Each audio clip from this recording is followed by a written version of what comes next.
Hey, good afternoon. It's Thursday, November 30th, and so tomorrow is December 1st. And December, numerologically speaking, is a 10.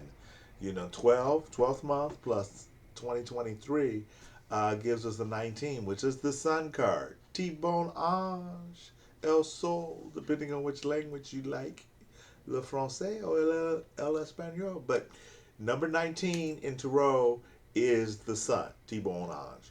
The sun is how we radiate. And I will tell you, as we increase in our access to astrological wisdom these days, with the interwebs, it's important to realize that you're not your sun sign. Your sun sign is what you're here to learn to do. So, unless you are consciously seeking your own light within, the consciousness, the love, the radiance, because the sun doesn't care. It shines on Hamas, it shines on Israeli people, it shines on everyone equally. So the sun is how we just radiate our sense of who we are, our grace and our dignity that we offer to other people. And then the sign that is in fire, earth, air, and water tells us how we go about it. Fire signs are radiating their sense of individuality and their spirit. They show themselves best through action. That's Aries, Leo, and Sagittarius. We're currently in Sagittarius season. So all of us, no matter whether we are fire, earth, air, or water, are here to partake of the spirit of the season. Whether we observe any part of it, is still, we are all connected on that level. Then after the vision of fire, we get to earth. Taurus, Virgo, Capricorn, physical plane. They're here to make spirit or their consciousness to radiate through the physical plane. Now, can they be recreationally critical? Of course. But the point is that they're here to man the physical details to get things done. And after all, El Diablo está en los detalles. I think I said that right. The devil's in the details. The point that I'm making here is that the Taurus, Virgo, and Capricorn in December with this 1910 solar energy is about not sweating the small stuff for the big stuff. Don't make what? Perfection the enemy of the good or something like that. But realize the earth signs are not here dealing in perfection.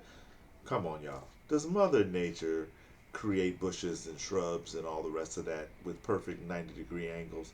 Hell no. The perfection for the earth element is in the process of producing something physically.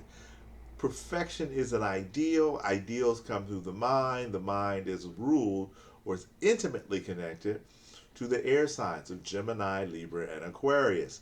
So those are our perfectionists. Gemini, as whether they correct your English verbally, they do it internally. They are the perfect communicators, whether they're talking a lot or not. Remember, they're twins, so they go back and forth on that, how much they're going to divulge. And then Libra's perfection in terms of relationships. And then Aquarius is perfecting friendships, relationships too, but the ideals that we should all get along. Then after the air element, we go into the water element of Cancer, Scorpio, and Pisces.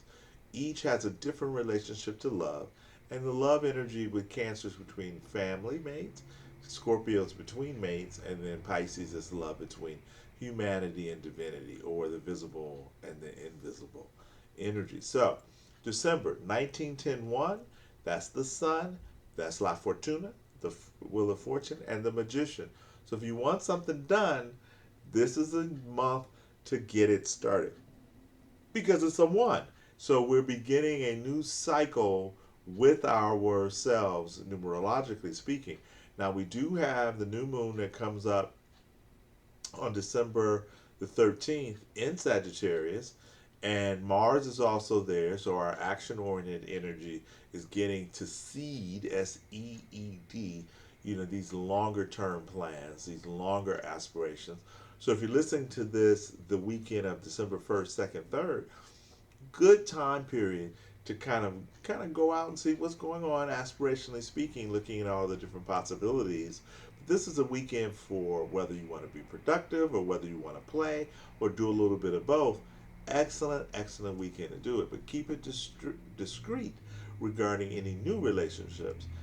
We don't necessarily need our friends telling us what we need to do or not do.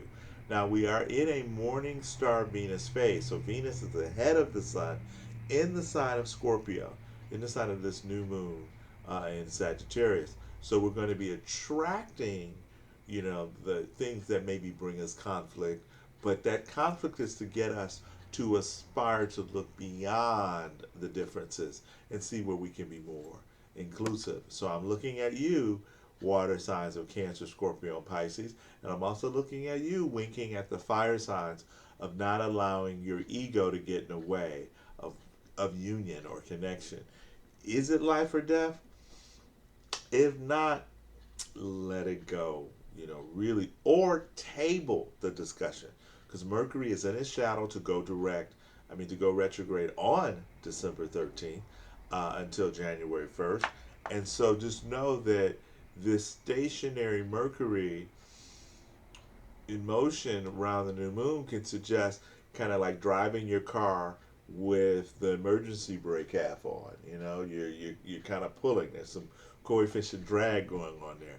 Well, the Mercury is going to retrograde in Capricorn, a sign of resources, utilization of resources, and making sure that everybody's playing a proper role. So again, we're back to those earth elements. The Taurus, Virgo, and Capricorn, but he backs back up by the 23rd of December into Sagittarius. So if you're between fire and earth, your Mercury's going to really get to you today. And what I mean by that, if you're a late Aries, early Taurus, or late Leo, early Virgo, or late Sagittarius, early Capricorn, Mercury is going to be doing a lot of communication with you, getting you to really understand how your energy follows your thought and your intentions. That's why I've been saying over and over again for the last month, everything does not happen for a reason. Everything happens for our evolution. When we're looking at it from a soul ego perspective, we can get into grace and evolution and divinity coming into our bodies and erasing or giving us those wormhole of miracles that erase our karma or erase our evolutionary steps or get us to jump some quantum leaps, pun intended. But that's not the point of this discussion. So to recap, December 1910 the sun, wheel of fortune, and magician.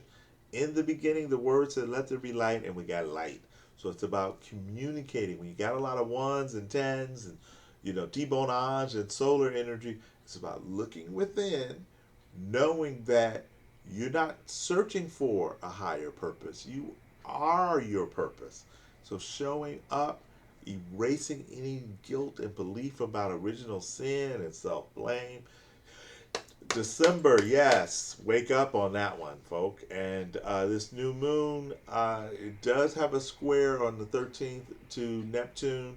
So any deceptions or kind of confusing stuff that you're meeting outside yourself, pause, breathe, recheck your intentions about the situation that you're feeling a little bit insecure about, because you can count on Neptune to make something clear vague.